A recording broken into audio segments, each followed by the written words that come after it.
Howdy, all. Welcome on to Goose Talks Film. We are here for a very, very special episode today, which I've been wanting to do last year, didn't get around to it. Thought I was throw it all together this year, and I spent a lot of time watching all these movies. But it is the first annual Golden Goose Film Awards.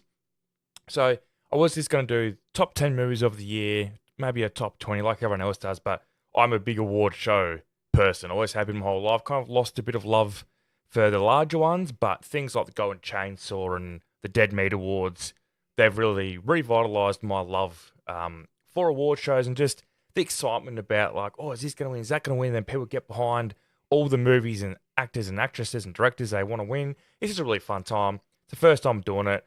It's just going to be me here sitting and reading out the nominations this episode, and then I will reveal the winners in about 1 to 2 weeks in a separate video / podcast episode.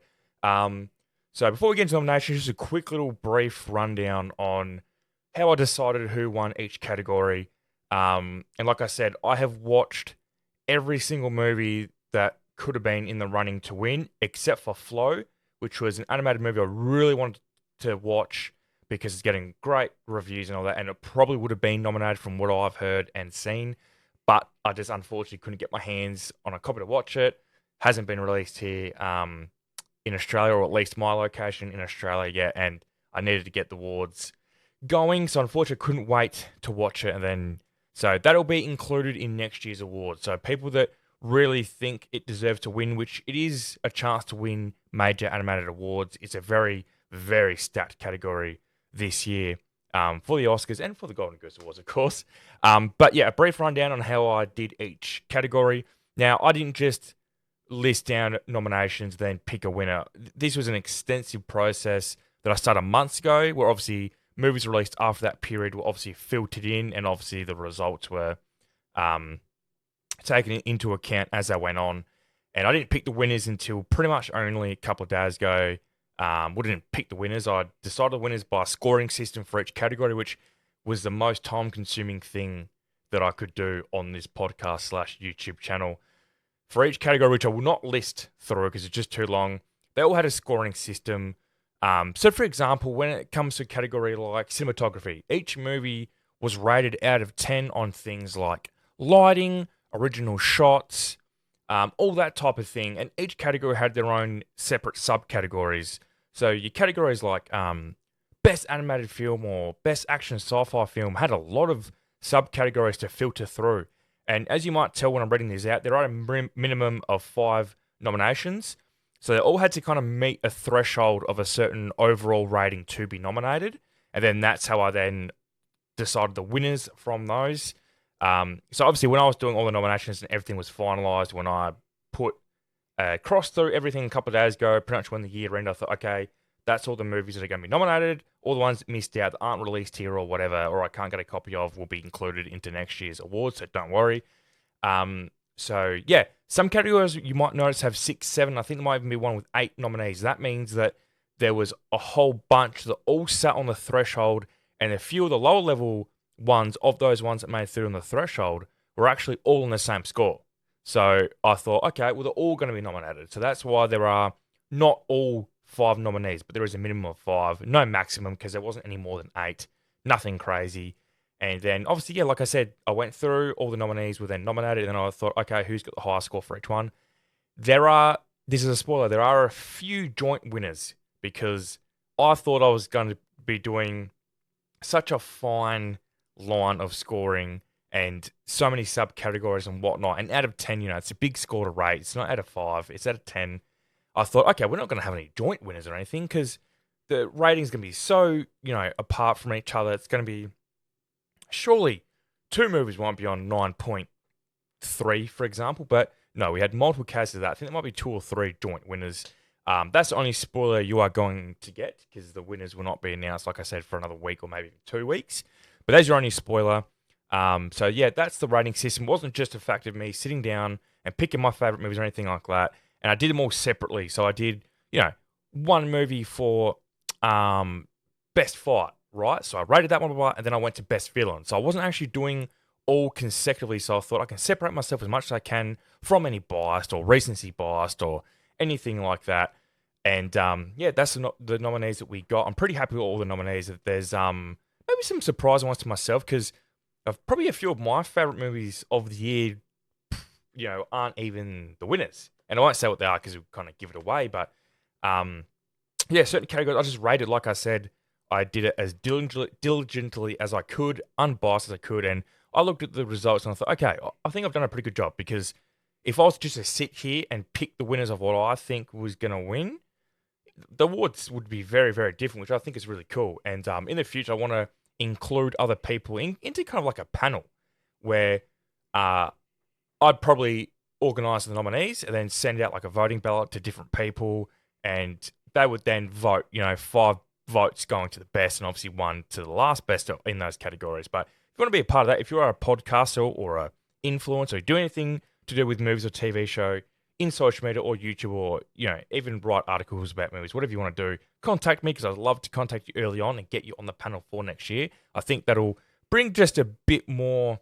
I can't think of the word, but make it a bit more established than just one person deciding that. But anyway, enough of me talking shit. We will get into the nominees.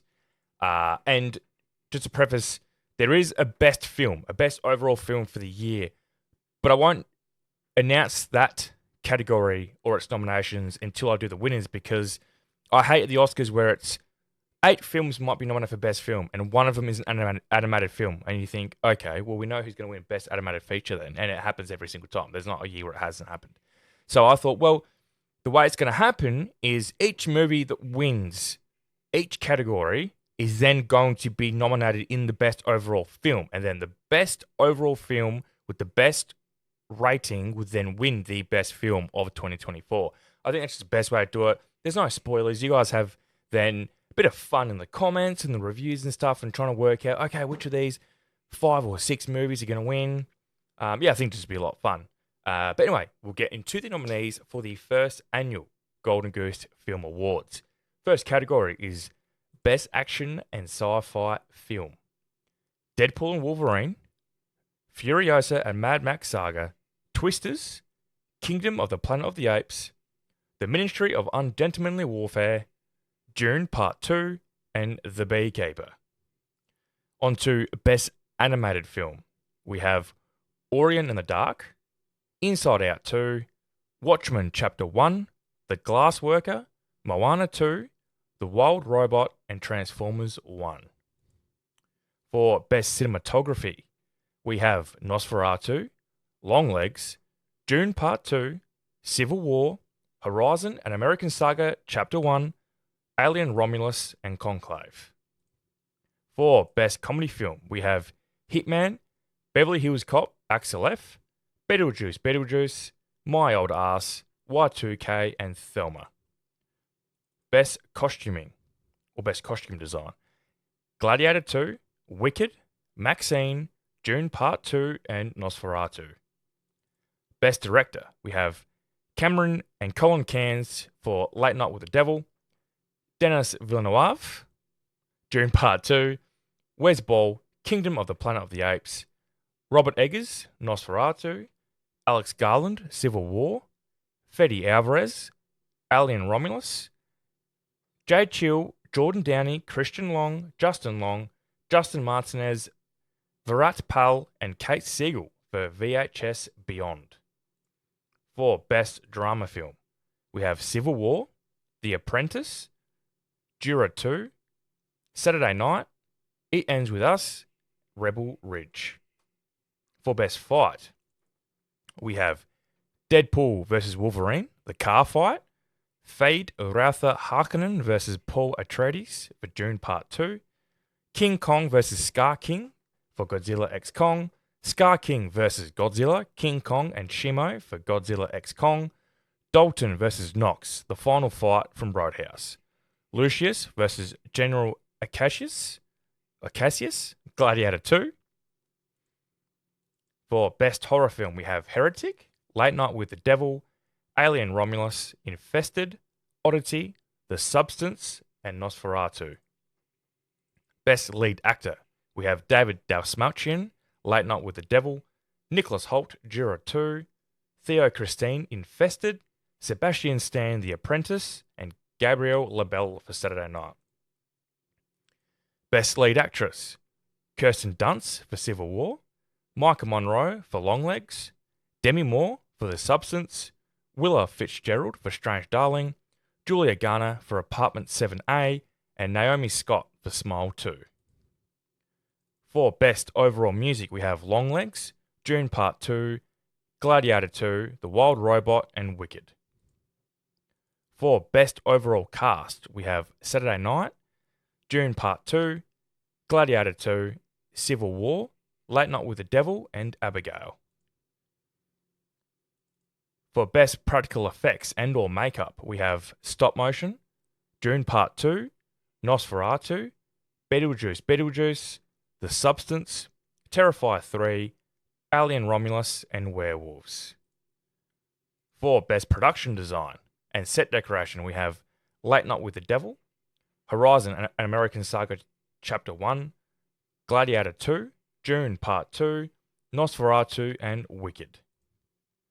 For Best Supporting Actor, we have James McAvoy for Speak No Evil, David Johnson for Alien Romulus, Javier Bardem for Dune Part 2, Michael Keaton for Beetlejuice, Corey Michael Smith for Saturday Night, and Hugh Grant for Heretic. Best Supporting Actress, we have Aisling Franciosi for Speak No Evil, Selena Gomez for Emilia Perez, Laura Gordon for Late Night with the Devil, Margaret Qualley for The Substance, Toni Collette for Juror 2, and Zoe Deutch for Juror 2. Best Villain, we have Scar King for Godzilla x Kong, The New Empire, Frank, played by Dan Stevens for Abigail, Dr. Dementus, played by Chris Hemsworth for Furiosa and Mad Max Saga, Proximus, played by Kevin Durand for Kingdom of the Planet of the Apes, Fade Rautha Harkonnen, played by Austin Butler for Dune Part 2, Longlegs, played by Nicolas Cage for Longlegs, and Mr. Reed, played by Hugh Grant for Heretic. Best Visual Effects, we have Dune Part 2, Furiosa and Mad Max Saga, Kingdom of the Planet of the Apes, Twisters, and Godzilla x Kong, The New Empire. And the last award for Biggest Stinker, aka the worst movie of 2024, Imaginary, Borderlands, Night Swim, Madam Web, Megamind vs. the Doom Syndicate, and Craven the Hunter. Alright, now that is all the awards for Golden Goose Film Awards. Like I said, I'm really, really happy with the nominees, the results. Please comment down below or leave a review on your podcaster of choice on who do you think was snubbed. Like, that's one of the biggest talking points about any big award show is who got snubbed, who was maybe lucky to be nominated. I'm really interested to hear people's opinions because, like I said, it was a big process, especially the best film categories and also the acting categories to try and get them as fine as I could. Like, I reckon it was the best supporting actor and supporting actresses and lead actress category. There was a long list of 20 plus, and then I got it down, and then I actually, that's when I decided on what the threshold bar was going to be. Then I looked at those three categories and I thought, wow, there was, I think, at least 3 to 5 nominees or possible nominees that missed out on being nominated by a point something of a score. It was pretty crazy. It was pretty close. The lead actress one, only a slight little spoiler here, that was obviously excluding the joint winner categories. That was one of the closest ones we had from top to bottom. From the first to the last nominee, there was not many numbers separating those performances, which is awesome. It's what you want with film. And 2024 has been a great year for film, and particularly horror and action sci-fi. Maybe not so horror. We've had some strong horror years since COVID, but the action sci-fi category has been quite loose as of late. Like, you haven't had your tight group of 10 awesome movies that are considered for movies of the year. It's kind of, the action sci-fi category has always been pushed, except for maybe a few, like probably a bit earlier on before COVID, like Gravity or those types of, or The Martian from nearly 10 years ago. You want to look at your true action sci-fi movies, but this year, strong category. I enjoyed all the nominees for that category. Well, most of the nominees for the show. So yeah, like I said, it'll be at most 2 weeks, at minimum 1 week for the winners to be announced. I'm also going to post all the nominees over on Facebook and Instagram so people can visually see all the nominees, and make sure on those posts you comment who do you think's going to win, and also who do you think got snubbed, who do you think was likely to even be nominated for those categories, and please comment or leave a review on what are some categories you would like to be added. I did drop a few categories just because it's going to be too much work for me. So categories like biggest what the fuck moment and best kill were two categories I really wanted to do, but they were just ones I had to chop. And they'll be added next year, and possibly some other ones as well. So yeah, please comment. Let me know down below in the comments and reviews on everything I just stated, and in general, what was your favorite movie of the year? What was your consideration for worst movie of the year? And we'll leave it there. It's a short video today, but stay tuned for more movie reviews in between, and then also we'll have the winners announced. So as always, guys, thank you very much for listening. This is Goose for Goose Talks Film. Make sure you watch those movies. Cheers. Goodbye.